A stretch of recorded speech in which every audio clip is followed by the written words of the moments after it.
बिस्मिल्लाहिर्रहमानिर्रहीम। अस्सलामु अलैकुम वरहमतुल्लाहि वबरकातुहू। दोस्तों, उम्मीद करता हूँ हम सारे खैरियत से होंगे। मैं मोहम्मद इस्माइल आपको अपने चैनल के अंदर खुश आमदीद कहता हूँ। सबसे पहले मेरी अल्लाह रब्बुल इज़्ज़त की ज़ात से दुआ है कि पूरी दुनिया के अंदर जितने बसने वाले इंसान हैं, अगर कोई परेशान है तो अल्लाह ताला उनकी परेशानी को दूर फरमाए। जो बीमार हैं अल्लाह ताला उनको कामिल और मुकम्मल सेहत अता फ़रमाए, और जो आपके हक़ के अंदर बेहतर हो अल्लाह ताला सबको वो अता फ़रमाए। दोस्तों, आज की इस वीडियो के अंदर जो नुस्खा मैं आप दोस्तों के साथ शेयर करने वाला हूँ, ये बहुत ज़्यादा पूछा जाने वाला सवाल है। बहुत सारे लोग कमेंट्स भी करते हैं, व्हाट्सएप पर मुझे मैसेजेस भी करते हैं, कॉलें भी आती हैं। सर्दियों के अंदर आम तौर पर ये मसला बहुत सारे लोगों के साथ होता है कि जब वो कोई गर्म चीज़ खा लेते हैं तो बदन के अंदर सुइयाँ चुभनी शुरू हो जाती हैं, या आग के करीब बैठते हैं तो यही कैफियत हो जाती है, या जब रात को सोने के लिए लेटते हैं बिस्तर के अंदर तब भी यही कैफियत होती है। इसकी वजह क्या होती है, उसके वजूहात और असबाब पर भी मैं इंशाअल्लाह ताला बात करूँगा, और उसका बेहतरीन किस्म का इलाज भी बताऊँगा जिसके इस्तेमाल से अल्लाह का फज़ल व करम हुआ तो इंशाअल्लाह ताला चंद दिनों के अंदर आपका ये मसला, यानी बदन के अंदर सुइयाँ चुभने का मसला, मुकम्मल तौर पर हल हो जाएगा। तो इस वीडियो को मुकम्मल और आखिर तक देखिएगा। जिन लोगों को ये मसला हो ज़रूर इस वीडियो को मुकम्मल देखें। जिन लोगों के साथ ये मसला नहीं है तो इस वीडियो को आगे शेयर कर दें। हो सकता है आपकी वजह से किसी न किसी का फ़ायदा हो जाए और नेकी के अंदर आप भी शरीक हो जाए। तफसील में जाने से पहले मेरी आप सब दोस्तों की खिदमत में गुजारिश है कि नीचे टाइटल के अंदर मेरे दूसरे यूट्यूब चैनल का लिंक मौजूद है, ज़रूर उसको सब्सक्राइब कर लें। अगर कोई दोस्त खालिस रोगन बलसान, जंगली शहद, ज़ाफ़रान, सलाजीत या किसी भी किस्म की दीगर अद्वियात मंगवाना चाहें, मेरे इन नंबरों में से किसी नंबर पर रब्ता करके उसकी मुकम्मल डिटेल मालूम कर सकते हैं। मैदे का मसला हो, तेज़ाबियत, अल्सर का मसला हो, दिल के अमराज का मसला हो, या ज़नाना और मर्दाना किसी भी किस्म का आपको मसला है, आप मशवरा लेना चाहते हो, नुस्खा पूछना चाहते हो या दवा लेना चाहते हो, तो इन नंबर्स में से किसी भी नंबर पर कॉल करके या व्हाट्सअप मैसेज करके सारी की सारी डिटेल मालूमात ले सकते हैं, मालूम कर सकते हैं। और दोस्तों, मेरी आप सब दोस्तों की खिदमत में गुजारिश है कि आप दोस्तों ने सब्सक्राइब किया हुआ है जिनके पास मेरी वीडियो शो होती है। जिन लोगों के पास शो नहीं होती तो सब्सक्राइब करने के बाद बेल आइकॉन पर ज़रूर क्लिक करें।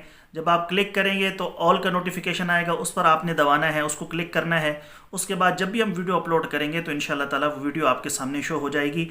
हमारी कोशिश ये होती है कि इस चैनल पर आपको मुफीद मालूमात मिलें और इसमें आपको वही मालूमात दी जाए जो मुस्तनद होती हों, जिससे लोगों ने पहले फ़ायदे हासिल किए हुए हैं, तो वही चीज़ें आप दोस्तों के साथ शेयर की जाती है। तो ज़रूर इस वीडियो को देखें, आगे शेयर करें, और जिन्होंने सब्सक्राइब नहीं किया उसको सब्सक्राइब कर लें।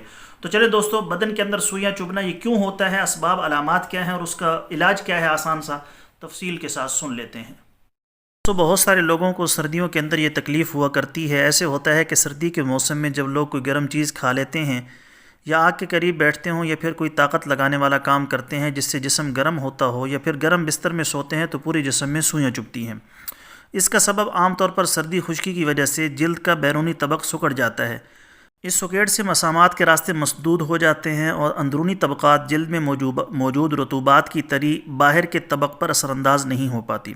तो जब दौरान खून में तेज़ी आती है और हरारत पैदा होती है, चाहे बैरूनी हरारत से आए या मशक्क़त से खून गर्म हो, तो जिल्द के बैरूनी खिलियात में उसका नफूज़ मकामी झिल्लियों को यकदम खोल देता है, जिससे सतह जिल्द पर सुइयाँ चुभती मालूम होती हैं और महसूस होती हैं। और गर्मियों में जब जिल्द के खिलियात हरारत से सिकुड़े हुए नहीं होते और दौरान खून की तेज़ी और नफूज़ से उन पर कोई असर नहीं होता तो कुछ महसूस नहीं होता। इस मरज़ के इज़ाले के लिए हरारत और रतूबत पैदा करना ही इलाज है। याद रखें, ये कोई मरज़ नहीं है बल्कि मौसमी असरात से पैदा शुदा अलामत है। तो दोनों से आपको बताने जा रहा हूँ, ये दोनों आपने इस्तेमाल करने हैं, अल्लाह पाक इंशाअल्लाह फ़ज़ल फरमाएंगे। नुस्खा नंबर 1, तारा मीरा 100 ग्राम, हल्दी 50 ग्राम, पीस कर सफ़ूफ़ बनाकर शहद या पानी मिलाकर नखूदी गोलियाँ यानी चने के बराबर गोलियाँ बना लें, और 2-2 गोली दिन में 3 मरतबा पानी के साथ सुबह दोपहर शाम खाना खाने के बाद इस्तेमाल करें। नुस्खा नंबर 2, सूंड 30 ग्राम, नौशादर 40 ग्राम, रेवंद खताई 40 ग्राम, सना मक्की 40 ग्राम, काली मिर्च 10 ग्राम, हल्दी 40 ग्राम। तमाम अद्वियात को कूट कर पीस कर बारीक सफ़ूफ़ बना लें, और चने के बराबर गोलियां बना भी सकते हैं। अगर चने के बराबर गोलियां बना लें तो 1 से 2 गोली दिन में 3 मरतबा पानी के साथ खाने के बाद इस्तेमाल करनी है। अगर गोलियाँ नहीं बना सकते तो छोटे चाय के चम्मच का चौथाई, टीस्पून का चौथाई आपने इस्तेमाल करना है सुबह दोपहर शाम खाना खाने के बाद पानी के साथ। इंशाअल्लाह ताला अल्लाह पाक का फ़ज़ल हो जाएगा। दोस्तों, ये थी हमारी आज की वीडियो। उम्मीद है आपको पसंद आई होगी। पसंद आए तो लाइक और शेयर ज़रूर करें, चैनल को सब्सक्राइब करें। कल एक नई वीडियो के साथ मैं आपकी खिदमत में हाजिर होऊंगा। इजाज़त दीजिए, शुक्रिया। अस्सलामु अलैकुम वरहमतुल्लाहि वबरकातुहू।